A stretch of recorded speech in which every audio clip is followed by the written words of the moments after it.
Alam mo bang mahal na mahal ko yung si Sonia? Teka, alam mo ba yun? Di bale, kikwento ko pa din sa'yo. Si Sonia. Yang si Sonia, mahal na mahal ko yan. Magkababata kaming dalawa. Bale, magkasabay lang kaming lumaki, pero di kami naglalaro. Lagi ko kasi siyang niloloko. Pero ngayong nasa college na kami, walang hiya. Unti-unting nag-iba ang pagtingin ko sa kanya. Feeling ko ang ganda-ganda niya. Sabi ng isip ko, siya na ang karapat-dapat na babae sa buhay ko. Kaya gumawa ko ng paraan.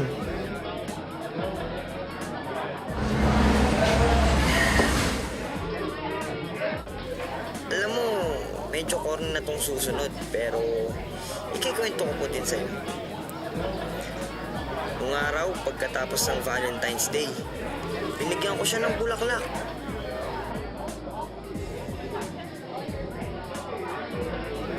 Di niya tinanggap. Akala niya siguro niloloko ko pa din siya. Isang beses, nagkasakit siya. Ako ang nag-alaga sa kanya.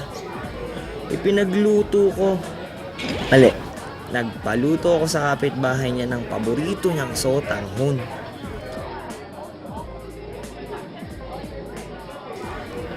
At pagkatapos, tinanong niya ako. At nung bait-bait mo?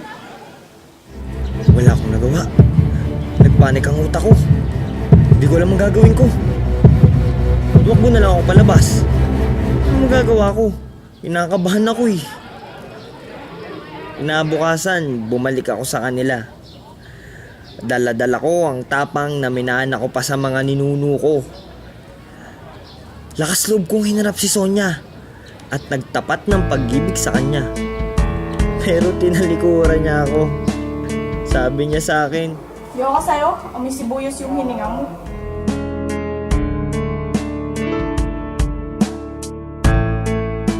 umuwi ako at nagsipilyo. Tsaka bumalik uli. Pagbalik ko, Ay, hindi pala. Hininga mo yung amoy sibuyas, kilikili mo pala.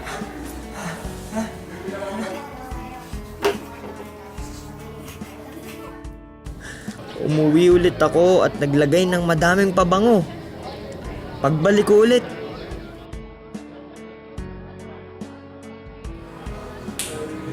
Hindi kita mag-gets. Hindi kita gusto.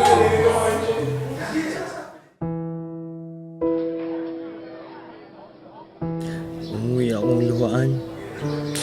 Kinabukasan ay pumunta ako sa rooftop ng school namin. Bala ko na sanang tumalon. Pero dumating siya. Pinigilan niya ako. Kevin, wag! Umalis siya. At bumalik. Magpikti ka na lang! Nanlumo ako. Para akong sinakluban ng langit at lupa. Nawalan tuloy ako ng ganang magpakamatay. Nasabi ko na lang sa sarili ko. Kaya andito ako ngayon. Nagpapakalasing. Huwag mo na akong kontrahin. Isa pa ang tubig on the rocks.